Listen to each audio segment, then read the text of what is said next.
guddiga madaxa bannaan ee doorashooyinka iyo xuduudaha dalka ee IEBC ayaa ku dhawaaqay in dib loo bilaabi doono diiwaangelinta joogtada ah ee codbixiyaasha laga bilaabo 29 bisha soo socota ee Sebteembar.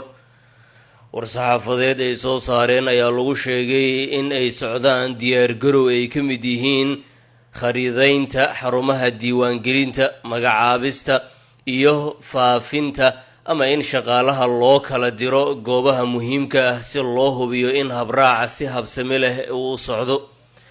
sidoo kale guddiga wuxuu caddeeyay inay socdaan la tashiyada daneeyaasha, ururinta xogta juqraafiyeed iyo diyaarinta qalabka KIMS, taas oo looga gol leeyahay in hawshu ay noqoto mid hufan, loo siman yahay islamarkaana daahfuran.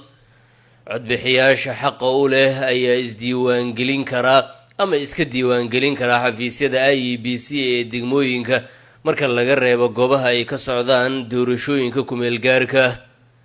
adeegyada la heli doono waxaa ka mid ah diiwaangelinta codbixiyo cusub, wareejinta goobta codbixinta, saxidda macluumaadka qofka iyo hubinta xogta diiwaangelinta.